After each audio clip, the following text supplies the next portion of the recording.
In today's day and age, everyone and everything wants your money. You can trust absolutely nobody. And it's so bad that even the things that are supposed to relieve our stress want money. You might open TikTok for a little bit of dopamine and doom scrolling before bed, and every other video is an ad. And no matter how many times you click on not interested, they never go away. It's like those videos of dudes you see in Egypt who refuse to leave you alone unless you buy something from them. Except it's not Egypt, it's on my phone. Or you might get onto a video game like FC26 and they're already advertising FC27, and the cheapest option for the full game is still more than you should pay for a game that's just gonna piss you off until the next one comes out. And because of all these kind of digital and in real life scams, I think people have gone to the mindset that buying anything is a bad decision, especially when a cheaper version exists. And if you really think about it, if you really deep it, it makes sense. Why would I buy a pack of Charmin Ultra Soft for $30 when I can go to Dollar General and get a $2 15 pack of 0.5 ply toilet paper? And it's gonna make sense. It's gonna feel like you beat the system until you try wiping with it and your fingers come out looking like a pack of biscuits dipped in Nutella. That's nasty, I know, I'm sorry. But let me know what you think is worth your money down in the comments below, and I saved the best one for last. That's called engagement bait, and you're gonna sit there and take it like a good boy.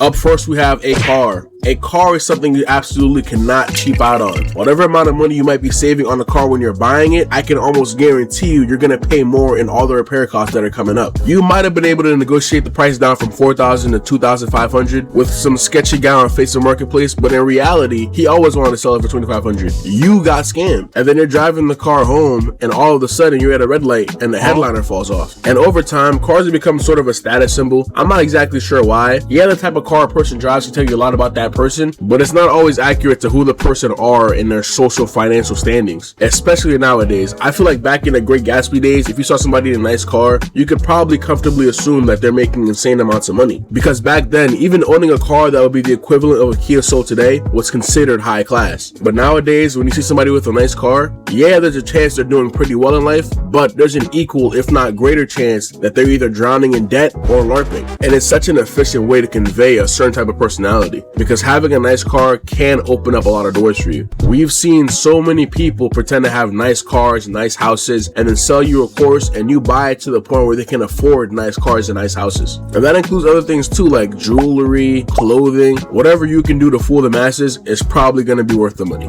But in a more practical sense, having a car that is reliably shitty is going to cost you more in the long run than if you were to just buy a nice car at first. And not just like money wise, but also time wise. Imagine how much time you could save if you'd have to take your car to the shop every single week. That's just more time you could put into gooning and watching Joe Bart streams.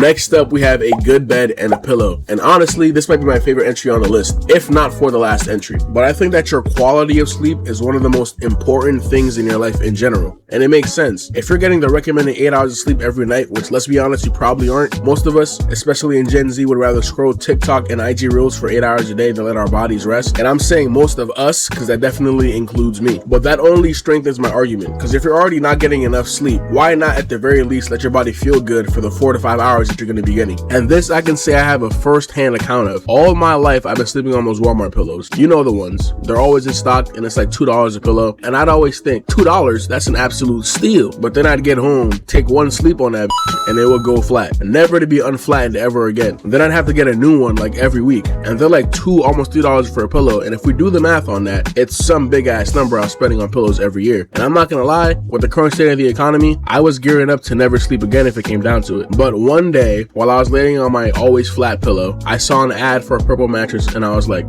that's pretty cool. But you know what would be even cooler? If they took this mattress and somehow pillowized it into a purple pillow. And you wanna know what ad I saw immediately after that? Take a good guess. It was an ad for the Purple Harmony pillow. Now, truth be told, $230 is absolutely egregious for a pillow, is what I would have said if I didn't already buy it. But I can understand why somebody would have that take. And I will say, I've had this pillow for like 2 years, and it's as good as the day I bought it. Now, do with that as you will. As for the mattress, I'm not too sure what the people over at Purple were smoking when they decided the price for a purple mattress, but I'd rather sleep on shredded newspaper before I drop the price of an '05 Honda on a damn mattress. However, Remember, that's broke me talking. If I ever hit the lottery, I promise you, the first thing I would go and buy is a purple mattress. Now, a good pair of shoes might get you out of a jam, but a great pair of shoes will get you out of a marmalade. Yeah, that was dumb, I'm sorry. But a good pair of shoes might genuinely make the biggest difference throughout your day and in your life. Take it from me, a guy who wears almost exclusively Crocs, to the point that if you see me out in the wild and I'm wearing anything other than Crocs, take that as a sign to go play the lottery. You might never get this chance again. And even I can appreciate the importance of a good pair of shoes. Not for the fashion either. A good pair of shoes isn't the one that goes best with your Rick jeans or Chrome Hearts jewelry, but one that you can literally do anything in. I say if you can run, walk, sit, crawl, jump, run for office, that shoe classifies as a great shoe. Now let me paint you a scenario. You wake up and get dressed for the day. The sun is shining, the birds are chirping, and you think it's gonna be a great day, so you choose to wear Crocs. You step outside of the house and you get mugged, broad day, on your property. They took your wallet, your keys, your chain, and they would have taken your shoes too, but you got on them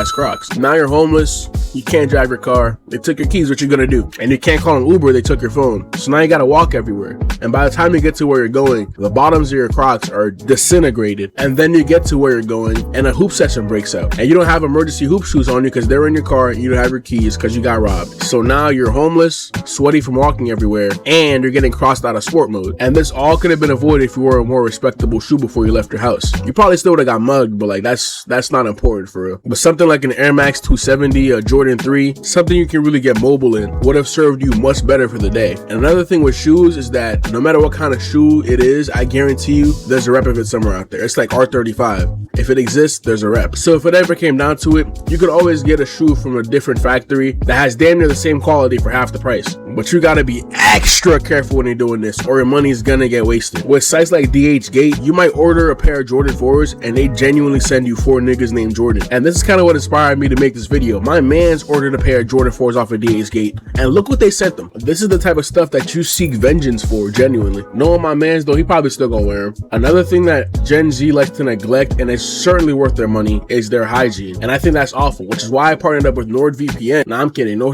sponsor.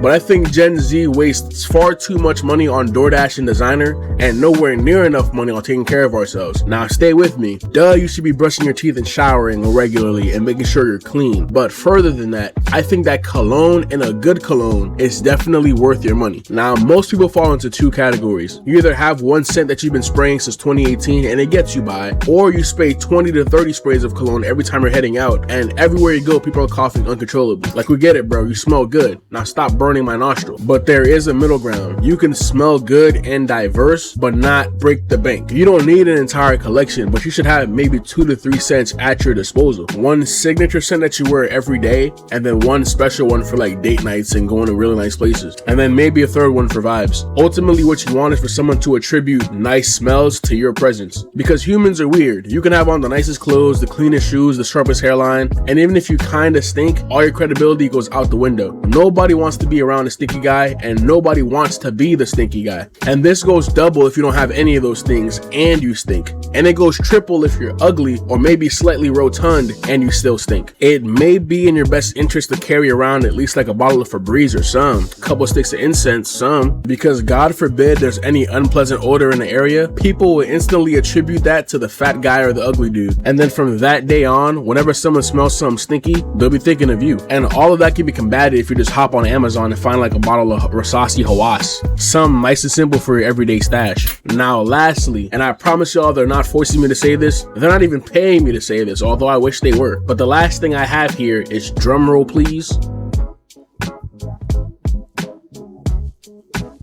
YouTube Premium. I think that YouTube Premium is by far and away the most useful subscription you could possibly have, especially nowadays when people only get on YouTube when they want to eat something or need some background noise. And it has come in clutch for me on numerous occasions. I'm gonna tell you a little secret, and you can't tell anybody. All right, come on, scooch in. My attention span is absolutely fried. If I'm watching a YouTube video and I see an ad that's not skippable, I would rather go to a different video than to finish the ad. But then obviously obviously every video has ads on it. So I'm over here starting videos and then not finishing them because I don't want to watch the ads. But then I got YouTube Premium and it was like a breath of fresh air. I didn't have to watch any more Raid Shadow Legends ads before my YouTube video started. Instead, I got to watch the NordVPN ad from the creator himself, like God intended. And if I'm being honest, the no ads isn't even the best feature on YouTube Premium, IMO. For anybody new to stream, IMO just means in my opinion. I'm just using slang. But MO, the best feature on YouTube Premium is the download to watch offline feature. And no, for all you looking to download videos on your phone, your camera roll, that's not what it is, you caveman. You can download a video